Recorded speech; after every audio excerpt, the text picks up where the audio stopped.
palupog ng palupog ang buhay. So nandito kayo, di ba? May sweldo siya, may sweldo ka. Kumusta na tay? Okay lang po.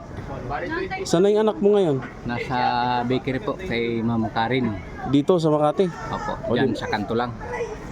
Pinsan ng pinsan ko, si Ate Billy. Dito na siya nagtatrabaho? Opo. Bali, kahapon lang. Simula. Kahapon ang start. Tapos maigi, mas maganda. Kumusta na yung pamilya mo sa probinsya? Yun na po, yung naipadala ko na nautang ko kay Daddy Frank, pinaghati-hati doon sa mga damage. Naibili ng gamot yung iba. Okay. Kumusta naman ang buhay dito? Okay lang po dito. Masaya naman? Sa biyahe, minsan nasa Taylo naglilinis. Pinaghahati din yung Oras. araw. 3 araw doon, 4 na araw dito. Tapos, kumusta na si Rochelle? Okay na. Okay naman Okay siya. lang. Yung niya, yung sakit niya, okay na? Oo, dahil hindi daw naman na masyadong sumasakit. Sabi kasi ng doktor, inom lang ng pain reliever pagka kabuwanan. Finley River lang. Pero yung sinasabi mo noon na maoperahan, Sabi ng doktor, hindi raw. Sabi ng doktor na espesyalista dyan sa tala. 2 doktor na espesyalista. So, bigay niya. so Hindi raw required ang operasyon. Dahil marami na silang naging pasyente ganyan, mas bata pa nga. Eh pagka hindi raw cancer, hindi kailangan operahan dahil manghihina lang ang katawan ng bata. Okay. Pagka cancer, yun daw ang kailangan operahan. Hindi lang masyado na ipaliwanag doon sa probinsya. Siyempre, hindi ko rin alam kung bakit. So dito yung second option. Bali, sa probinsya po, ilang ospital na yun. Okay. Pagkatapos dito yung last namin. Ay, kaya yun po ang ginawa namin, patulong kami kay Daddy Frankie. Salamat naman at naliwanagan kami. Hanggang ngayon may trabaho na. Dito rin kay Daddy Frankie? Hindi naman po dito. Yun yung bakery na yun. Si Rochelle yung anak mo, pero ikaw dito kay Daddy Frankie? Oo, ako dito kay Daddy Frankie. Malapit na ako mag-1 buwan. Dito? Ano mo sabi mo kay Daddy Frankie? Mabait, siyempre. Sino ba naman ang, ako bago-bago lang pag nangutang, pinangutang ka agad. Kung iba hindi ako utangin. Anong masasabi mo sa kanya? Anong message mo sa kanya? Anong message mo sa kanya? Sana humaba pa ang buhay. Hindi lang si Daddy Frankie, pamilya niya at team. Kayo, lahat. Para marami pang matulungan. Sana magsama-sama tayo dito ngayong Pasko, kung darating na Pasko. Sana nga, Kuya JC. Ha? Sana nga, Oo. para masaya. Ngayong Pasko na ito, sana magsama-sama tayo para masaya. Pati si Rochelle, pupunta dito. Po, kasi yun ang pagkatapos ng Pasko, yun ang balak kong muna magbakasyon para siyempre makita rin ang pamilya. Tsaka makabakasyon din yung asawa mo dito. Kung hindi lang yung isang anak namin nag-aaral yung nagkasakit. Pero okay na siya. Basta, Ang mahal ng gamot, itinitimpla, tig-100. basta magpangabait ka lang dito, igihan mo yung trabaho mo at malayo ang mararating mo kay Daddy Frankie. Yun na nga, unti-unti kong pinag-aaralan yung mga gawain sa palengke, pati dito, mga deliver. Pero siyempre, hindi naman madali yung, lalo matanda na ako. Hindi, kaya natin yan. Pero sabi ko naman, sa katagalan, mga 2 buwan, kaya ko na yun. Oo, kaya mo na yan. Basta pag-aralan mo yung mga trabaho na yan. Saglit lang naman yun, hindi naman kailangan 1 + 2 + 3 yun.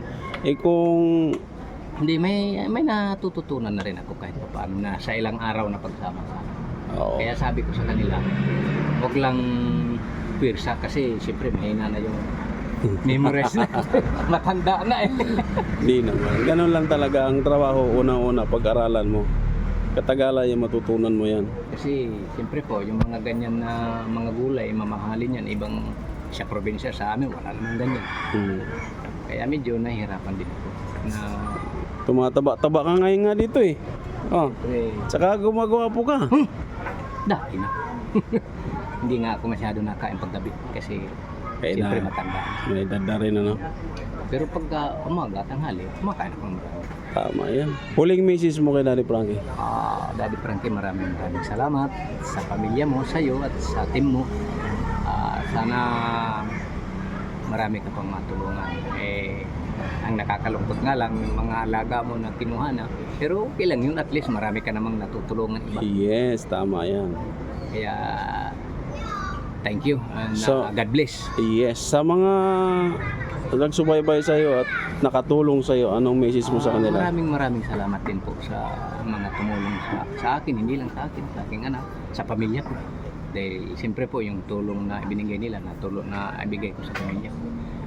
Maraming salamat sa inyo at God bless po, mabuhay kayo at sana po marami pang blessing ang dumating sa inyo.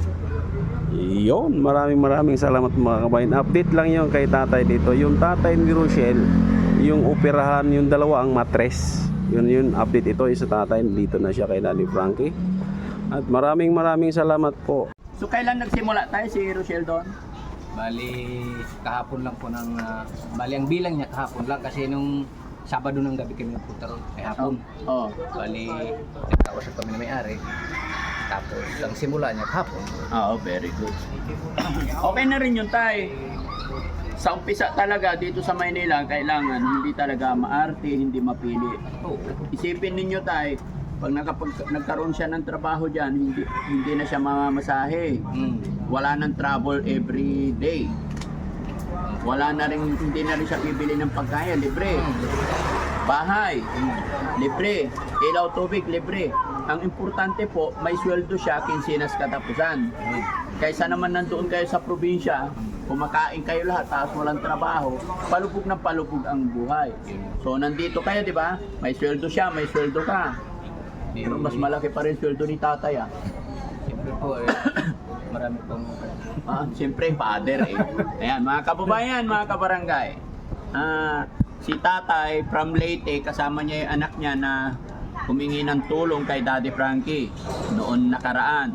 Pero ngayon, awa ng Diyos, natapos na yung problema nila na yon at ito, kasama na natin sa company si tatay. Hindi na siya beneficiary, kaya nasa bahay na po namin sila. Hindi na po sila beneficiary, empleyado na po sila. Kasama na sila sa team company, no? Kaya good luck tay, pakasipag lang po. No? salamat. Yun. Tsaka namomonitor mo yung pamilya mo doon, napapadalhan mo. Unti-unti maayos mo rin ang problema. Okay na sila doon, Leyte. Okay na po. Happy na? Very good. Kasi nabili na po yung mga gamot tsaka pinaghati-hatian doon sa mga... Ayun, galing. Sige tay, kain muna kayo. Sige po. Tapos, Salamat po. oo, sige, salamat. Ano nahan, sana?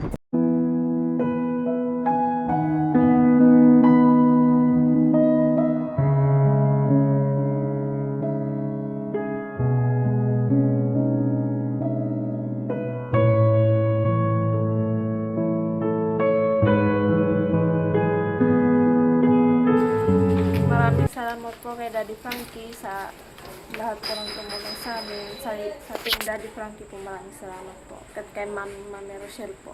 Maraming salamat.